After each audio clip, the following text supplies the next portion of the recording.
The topic of this nutrition education session is nutrition tips to promote a healthy heart. My name is Ashley, and I'm the registered dietitian for the Cardiovascular Rehabilitation Program here at Thunder Bay Regional Health Sciences Center. And over the next 30 minutes or so, I'll be providing some practical nutrition strategies that can help promote our cardiovascular health. So what is heart healthy eating? We can broadly define heart healthy eating as a general, healthful, lower processed diet that includes a variety of nutrient dense foods. So these are things like our fruits and vegetables, our whole grains, our legumes, which include things like dried beans, black beans, kidney beans, white beans, as well as chickpeas and lentils. Also includes nuts and seeds, and our lean protein options, whether that be plant or animal based. Heart healthy eating is also a way of eating that's reduced in sodium, reduced in sugar, and reduced in some kinds of fats, most specifically our saturated fats and free of trans fat. So I'm going to be talking about some practical strategies, again, to help promote our cardiovascular health, but I always like to leave a disclaimer here to say that not every strategy I provide is going to be appropriate for everyone. So for example, if you are watching your potassium intake, trying to follow a low potassium diet because of kidney health, for example, or if you have irritable bowel disease and struggle with consuming some kinds of fibers, maybe not every one of these strategies is going to be for you. And if that's the case, if you'd like to get more information on how some of these strategies can be modified to suit your specific nutrition needs, please feel free to touch base with me here at the clinic or with your local registered dietitian. So my first nutrition tip or strategy when it comes to our cardiovascular health is to try to enjoy balanced meals. So I have a picture here of what we would kind of define as a balanced meal. So this is a meal that includes color from our fruits and vegetables and a good serving of fruits and vegetables. It's a meal that contains protein, again, from animal or plant-based sources. So these could come from things like our tofu, our beans, our nuts, our seeds, Greek yogurt, eggs, things like our lean meat options, poultry or fish.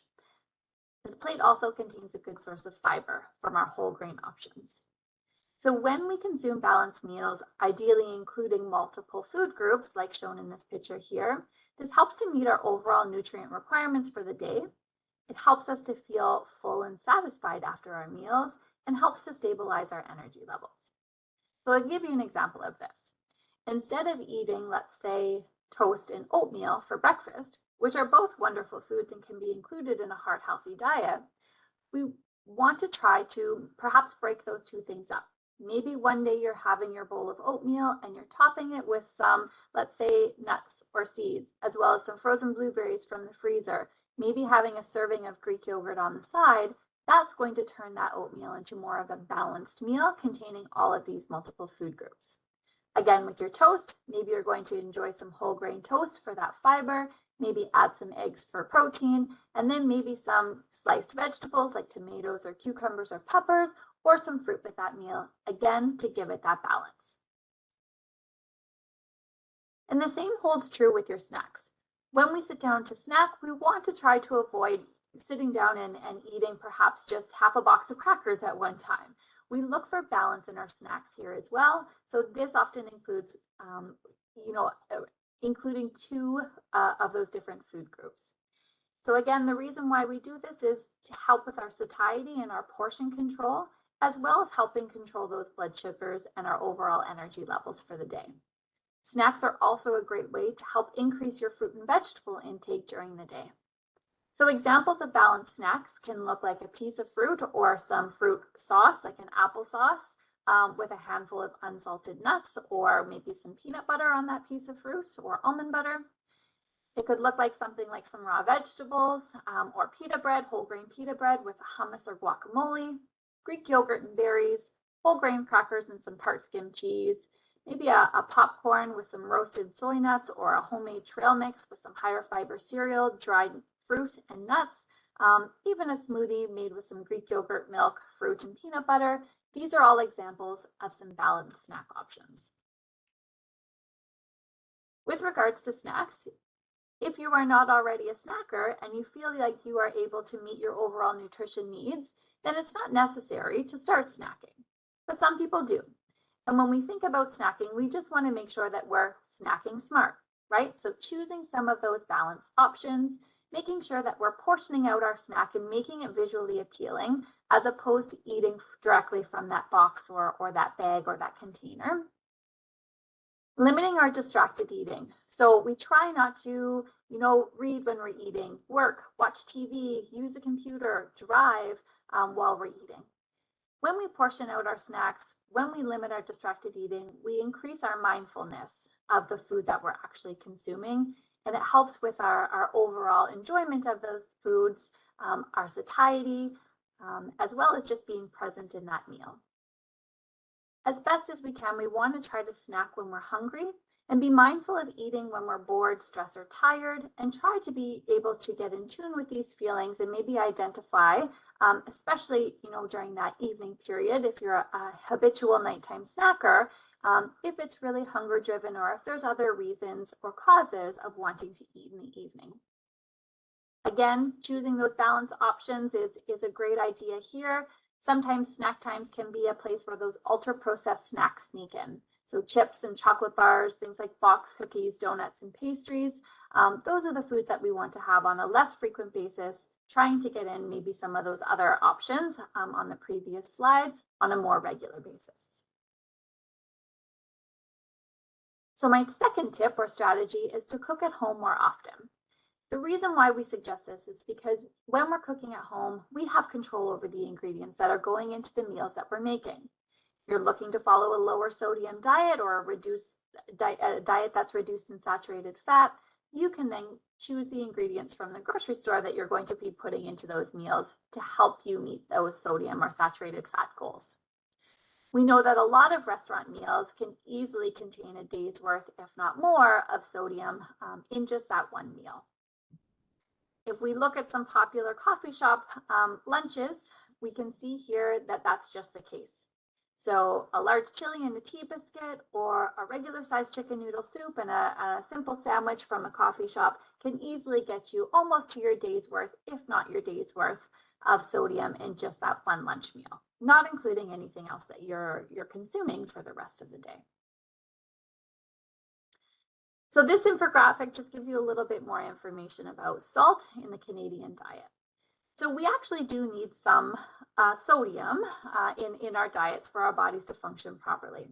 And the amount on average is about 1,500 milligrams a day. But the issue is that most of us consume far more than what's actually recommended or what our bodies need. So the stat is actually that 3 out of 5 Canadians eat too much sodium. And when we eat too much sodium chronically over a long period of time, that can increase our risk for high blood pressure. And once we have high blood pressure, this can progress or lead to or increase our risk of things like heart disease and stroke.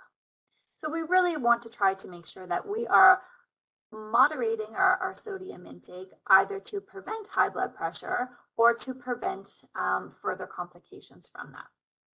So if you look at the bottom right-hand side of this infographic here, you can see the top 6 sources of sodium in the Canadian diet. So the first one might be surprising. It's actually bakery products, so things like store-bought muffins and loaves of breads and other items that you might find in the bakery section of the grocery store. As we've discussed, appetizers and entrees coming from restaurants and fast food places are a great contributor to sodium in the Canadian diet. Processed meats are cheeses, and then canned products like soups and beans and stews and chilies. These are also, or can be, high in sodium. Condiments as well can also contribute, especially when we're using a lot of them, excess sodium to the diet. So my third tip or suggestion is one that I'm sure most of us have all heard before, and that is to include a variety of fruits and vegetables within our daily routine. So when we consume a variety of fruits and vegetables on a regular basis, this can help reduce our risk of some chronic diseases, including some forms of cancer and diabetes.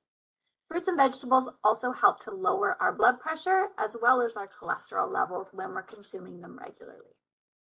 So all of our fruits and vegetables contain a source of potassium.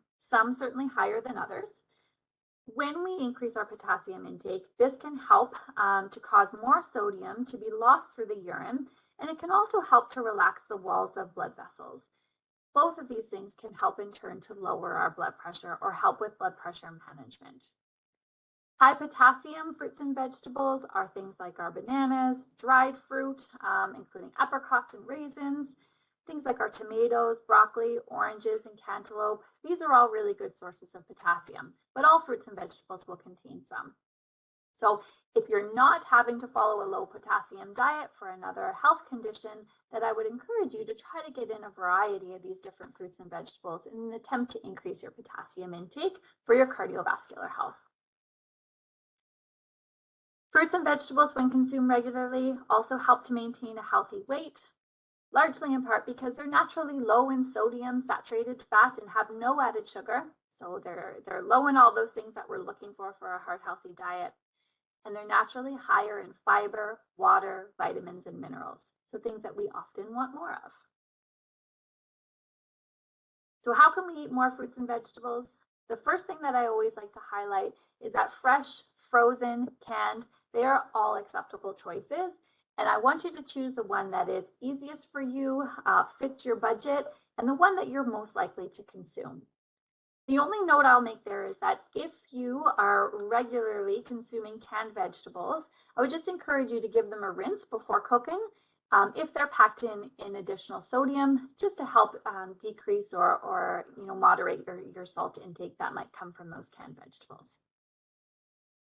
On top of that, we want to make sure that we're keeping them visible, right? Out of sight, out of mind. So if we leave a bowl of fruit, on the counter, or some fruit or vegetables washed and ready to go and maybe pre-chopped in the fridge, we're more likely to consume them because they're top of mind. We are thinking about them. At breakfast, we can simply add some frozen fruit to some, that bowl of oatmeal or other hot cereal, or maybe some sliced fruit or some fresh berries to a bowl of cold cereal. Yogurt, pancakes are also great ways to add some extra fruit there. At lunch, raw vegetables as a side to that sandwich that you might be having, or simply adding the vegetables that you do like onto that sandwich. If you're packing things like rice bowls or noodle bowls, really easy way to add some extra frozen vegetables that you've cooked into there. And adding a piece of fruit with your lunch is always great too. Snacks. So for snacks, vegetables make great options for dips, right? Dips such as oil-based dressings, olive oil-based dressings, things like hummus, guacamole, bean dips. These are also great foods for your cardiovascular health that you could easily dip a veggie into to make a well-balanced snack. And at supper, we're ideally aiming most of the time for about half of our plate to be vegetables. So 2 if you can, or some frozen mixed vegetables, or some of those stir-fry mixes are really great for getting a variety there.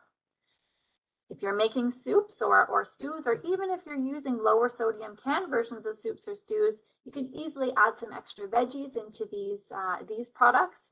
And fruit-based desserts, or a piece of fruit for dessert or for an evening snack, maybe paired with a handful of nuts, maybe some peanut butter or some Greek yogurt, are also great options.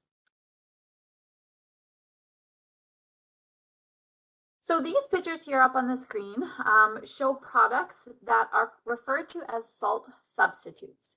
So these are found on the grocery store shelf, right in the same aisle that you would find salt, your regular table salt. But instead of being sodium chloride, these are actually potassium chloride. So I've told you that we want to reduce our sodium, and for many of us, we want to increase our potassium intake, but this is an exception to that rule. So these salt substitutes, they relatively look like salt. They are similar in flavor to a table salt. But for many people who are taking cardiovascular medications that are commonly used after we've had a cardiovascular event, they're actually not recommended. So for a number of cardiovascular medications, including aldactone, Entresto, and ACE inhibitors, so Ramipril, for example, these are all examples of medications that it's actually not recommended to use these salt substitutes when you're taking them. So caution with these. If you have questions, if you're unsure if you're taking any medications that might not work well with these salt substitutes, I encourage you to either speak with a registered dietitian or your pharmacist to check and make sure that these products are actually safe for you if you are thinking about or are already using them. So my fourth suggestion or recommendation would be to eat whole grains more often. So whole grain foods include our whole wheat options, things like our oatmeal and barley, corn, brown rice, wild rice, popcorn, quinoa. These are all great sources of whole grains. I always like to specifically highlight oatmeal, barley, and psyllium husk because these are our main sources of what are referred to as soluble viscous fibers. And these kinds of fibers play a substantial role in helping to create a gel-like consistency in our gut, which can in turn help to reduce our LDL cholesterol levels. So if your doctor's told you that your LDL cholesterol is high, including oatmeal, barley, or the use of psyllium husk on a daily basis can help with that. So if we look at the anatomy of a grain here, essentially when we look at a whole grain, we have three layers. We have the outer bran layer where a substantial amount of that fiber is contained. Antioxidants, our B vitamins, and a large percentage of our minerals that are found in the grain are in that bran layer. We have the inner germ layer, which is where that healthy fat of the grain is found. Again, some B vitamins, antioxidants, and a smaller amount of those minerals.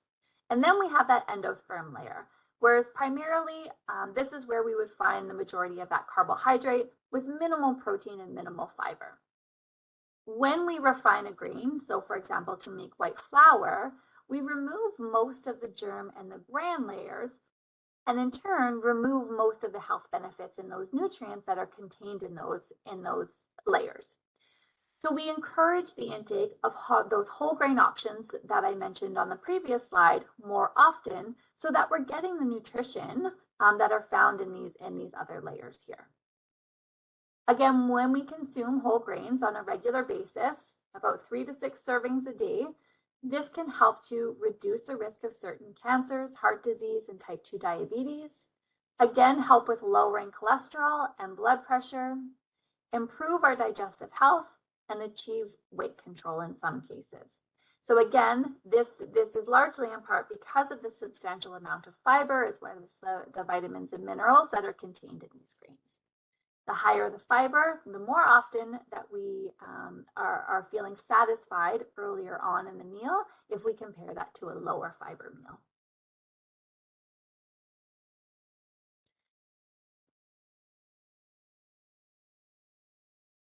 My next suggestion is one that I don't always get the most welcome response to, but it really is a good one. So if you're not already, I encourage people to try using things like beans. And when I say beans, I mean things like our black beans, our kidney beans, pinto beans, white beans, those kinds of dried bean options, lentils, and chickpeas. So these are what are referred to as legumes. And we have some evidence to say that when we're consuming about 4 servings of these legumes per week, we can lead to some lower cardiovascular disease risk. This group of food is also one that is a good source of fiber, a great source of fiber actually, as well as contains higher amounts of protein. So it's an economical choice these days when we're comparing the cost of, let's say, some chicken or some fish or some meat in the grocery store. If we're looking for some more economical ways to include higher protein foods in our diet, I would encourage you to look to things like your beans, your lentils, your chickpeas to help with that. Chickpeas can come in multiple forms.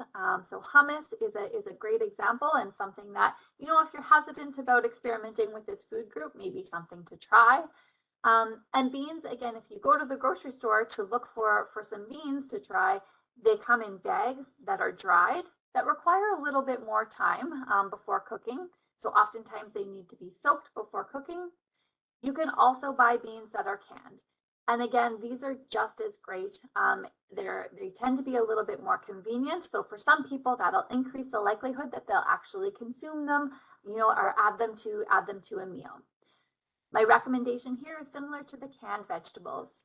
If you're having canned beans on a regular basis, I would just encourage you to give them a rinse first to get rid of any of that additional sodium that they may be packed in. Or you could even buy the no added salt version if they're available at your grocery store. So how can we eat more beans, lentils, chickpeas? Trying a bean salad is always one of kind of the most well-received suggestions that I tend to make in terms of this category of foods. If you make chili, maybe you're adding an extra can of beans to the chili recipe that you already like, or perhaps even trying a vegetarian version of chili where there's multiple different kinds of beans that are included in there. Hummus can be used as a replacement to mayonnaise on sandwiches, or it's a great dip for things like our vegetables, whole grain crackers, or pitas. Black beans are very versatile. You can add them to a breakfast burrito or a supper burrito. You can mash them and put them in a meat sauce or a shepherd's pie. If you don't care for the texture, they're a very versatile food that can become, a great addition to baking or into these savory meals.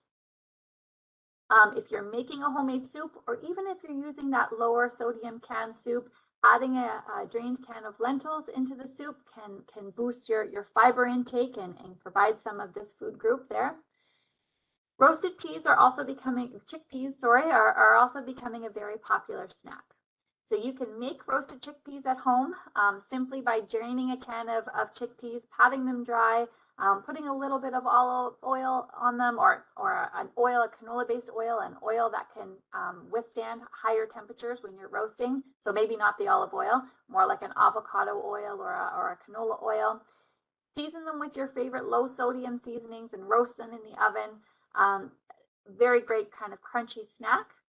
You can also buy roasted chickpeas now in the grocery stores. I've seen them in most grocery stores here that we have in Thunder Bay, and even in the drugstore. Again, they're similar in price to a bag of chips, but they're a great high fiber, high protein snack, and a great way to kind of ease into this food category here.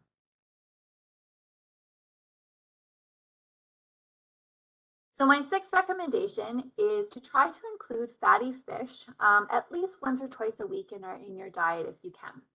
So when I say fatty fish, I refer to things like our salmon, our trout, herring, mackerel, canned sardines. These tend to be our fattier fish sources that are highest in our omega-3 fatty acids. And specifically, the kind of omega-3 fatty acids referred to as EPA and DHA that may play a role in helping to reduce our triglyceride levels, as well as decrease chronic inflammation. So if you like these kinds of fish and you have access to these kinds of fish, I would encourage you to try to stick them in your diet on a regular basis. Recognizing that fish can become a very expensive option in the grocery store, I encourage people not to shy away from canned options as well. You can buy lower sodium canned versions of things like tuna and salmon. They're, again, another quick, convenient way and a more economical choice that can be included. So making something like a salmon burger or having, a salmon pita or wrap or a sandwich once or twice a week can help you meet this goal. My next recommendation is to not be afraid of dietary fat.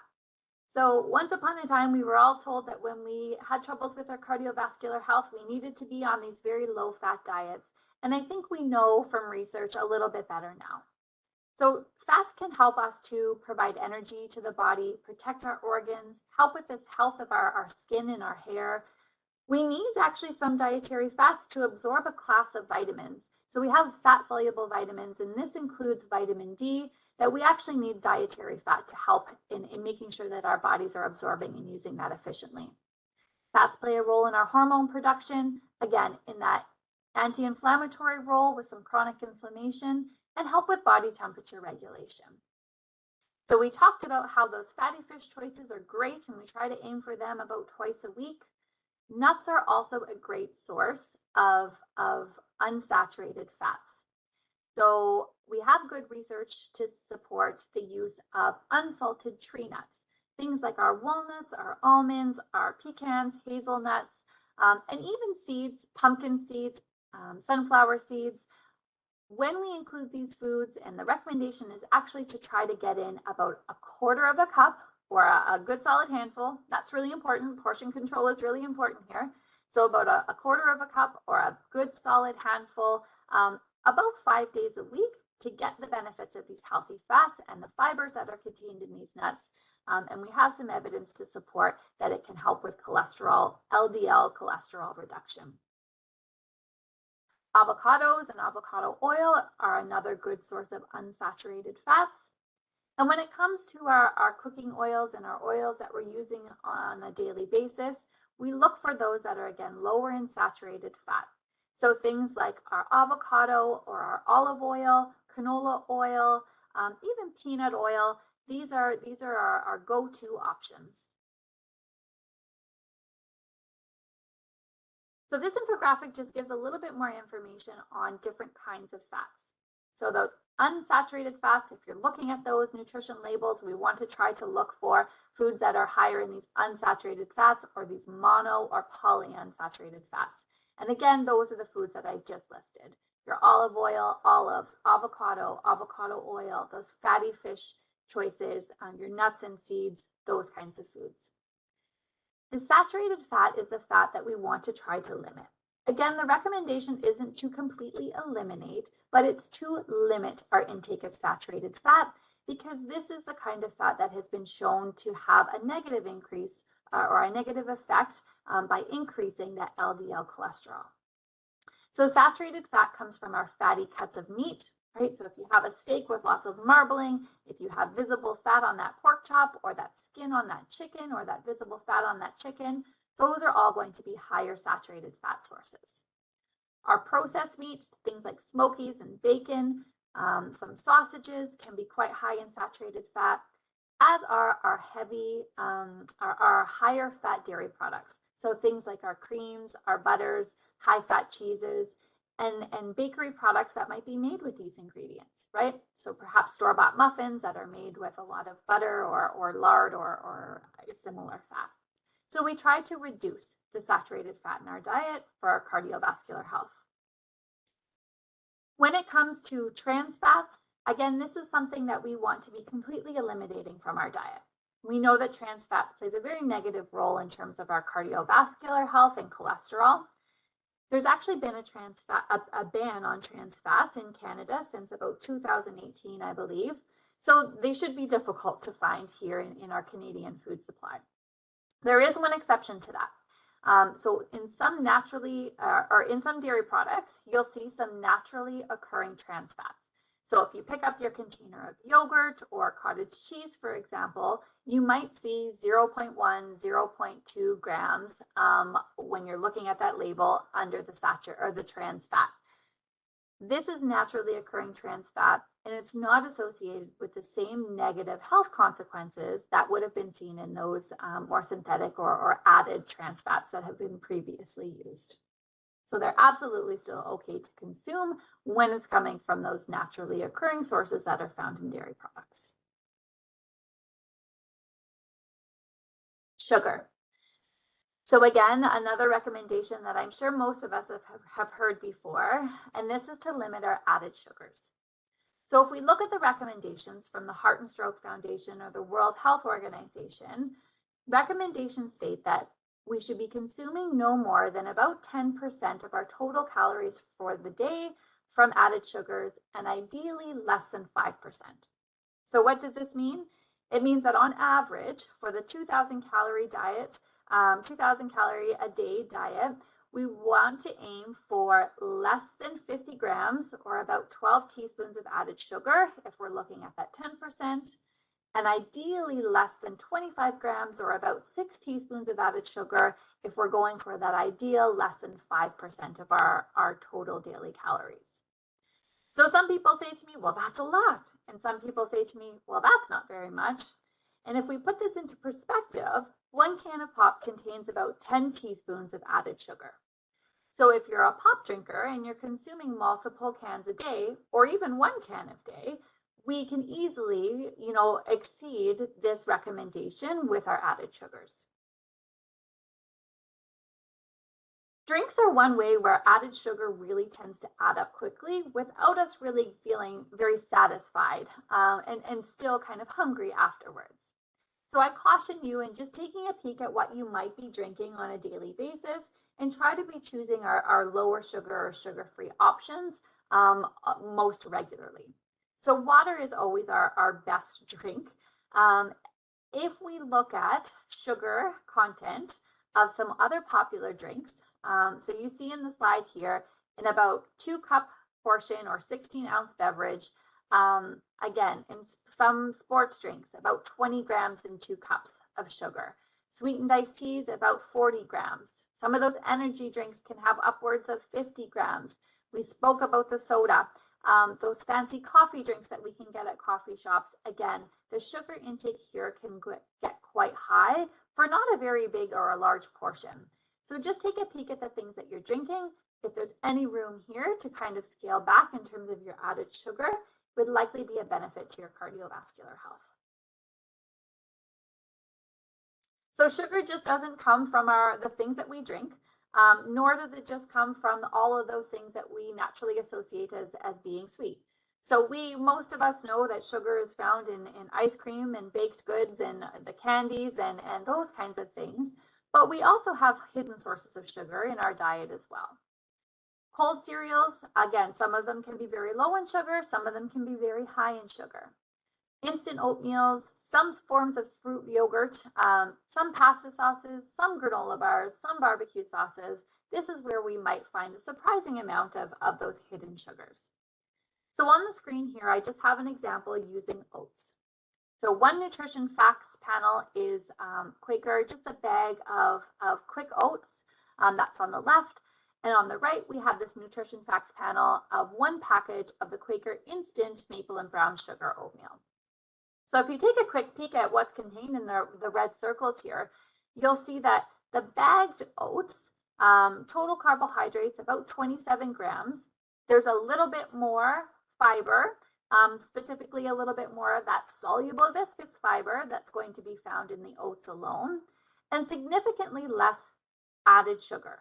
So 0 grams of added sugar versus the 12 grams of added sugar that would be in that instant oatmeal package. So 12 grams of added sugar is about 3 teaspoons of sugar that's added there. So added sugar, 3 teaspoons in that one instant maple brown sugar oatmeal package. The other thing to note here is that there's 260 milligrams of sodium in the instant oatmeal versus 0 milligrams in the quick oats. But most people say to me, well, I'm not just going to eat a bowl of unsweetened oats, right? We need to add something to it. And fair enough. I think that things like berries and fruit and dried fruit are great options to naturally sweeten your bowl of oatmeal. But even if you were to add a teaspoon of brown sugar to your bowl of oatmeal to get a little bit of that sweetness, it's still going to be significantly less than the 3 that would already be contained in that instant package there. So we just look for hidden sources of sugar along the way in our diet, just to make sure that we're not, eating a ton of these hidden sugars so that those recommendations in terms of our daily amount aren't getting too far and exceeded. My next suggestion is to make a plan. And we do have a whole other nutrition education session that includes a discussion about meal planning. So I won't spend too much time talking about this here, but I do encourage people, because food is something that, we make multiple meals a day. It's a time commitment, right?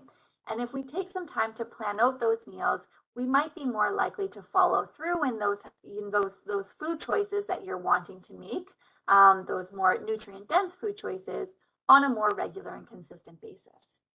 So some simple strategies to help with this: compiling a master list of all the meals and recipes that you like to make, and maybe sitting down and choosing 3 or 4 meals or supper meals from that list to prepare for the week, having an idea of what you're going to make so that you can get those groceries in the house, so that when you come home from work or when 4 o'clock hits or 5 o'clock hits, you know exactly what you're going to make for supper that night. You're prepared to make that meal, you don't spend time kind of wandering around the kitchen thinking, oh, what am I going to throw together tonight?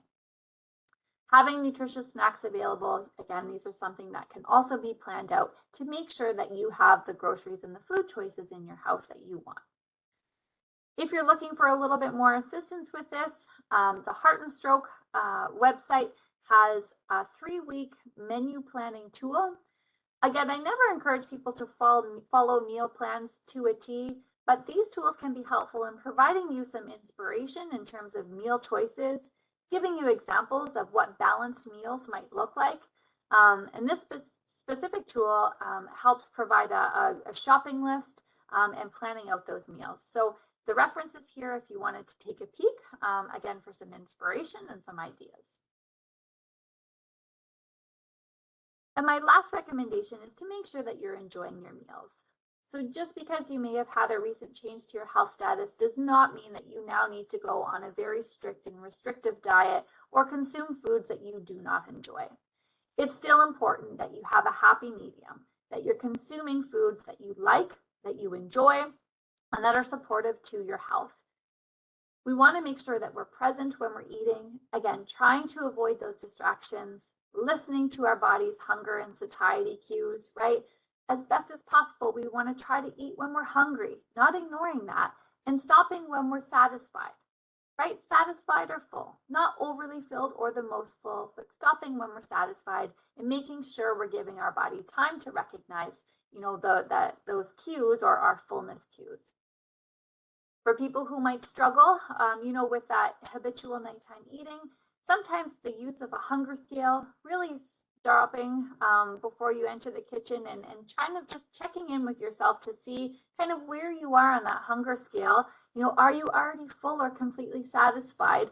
Taking a minute to check in with yourself can be a helpful tool to help control some of that evening intake if it's not meeting your nutrition goals. Absolutely nothing wrong with having a snack in the evening, but if you find that it's not allowing you to meet your overall health or nutrition goals, this can be a tool that could be helpful for that. So before I wrap it up here, just a little bit of additional food for thought. We do have some really great research to support the use of what's called the Mediterranean diet. So the Mediterranean diet is a way of eating that puts a large emphasis on things like our fruits and vegetables, those legumes that I spoke about, nuts and seeds, olive oil, and those fatty fish options, and our whole grain or high fiber options. Things like our red meat are more limited in this kind of way of eating. And we have benefits to say, or research to say, that this way of eating, again, when done consistently, can help in cholesterol and blood pressure reduction, can help reduce the risk of developing heart disease, as well as that secondary prevention piece. So potentially preventing or reduce the risk of having another cardiac event. There's some role in blood sugar improvement. And some extra research or some additional research that's being done in looking at the potential roles of the Mediterranean way of eating with regards to effects on rheumatoid arthritis, Alzheimer's disease, and dementia. So some emerging research that might be coming with relation to these conditions as well. So if you're interested in learning more about the Mediterranean diet and how, what that might look like and how that might benefit you, again, I'm happy to provide you with some more information, or you can speak to your local dietitian if you're from the region and want to get connected with your local dietitian. I'm sure they would be able to also provide this information as well. So my last bit of advice is just to ask yourself, can we reflect on what you're currently doing with your foods right now? Are there some meals or snacks that perhaps you could provide a nutrition boost to, right? Can we make a few of those meals or snacks a little bit more balanced? Do you have color? Do you have fiber? Do you have protein in all of your meals right now? And if not, is there one area where maybe you could start to include one or two of those things? Are there areas where perhaps you could reduce a little bit of your sodium or sugar intake? What are you drinking? What types of fluids are you taking in? Do you have a variety of those foods? So just do a little bit of a self-reflection. Once you've identified maybe some areas, maybe pick one or two things to work on changing. Sometimes this is easier and more sustainable than doing a complete overhaul of your diet, right? Once you're confident in implementing those one or two changes, perhaps you can then gradually build upon those changes. The goal here is to make long-lasting, beneficial, and positive nutrition changes that you are enjoying and that you can support for the long term. That's the end of this nutrition education session.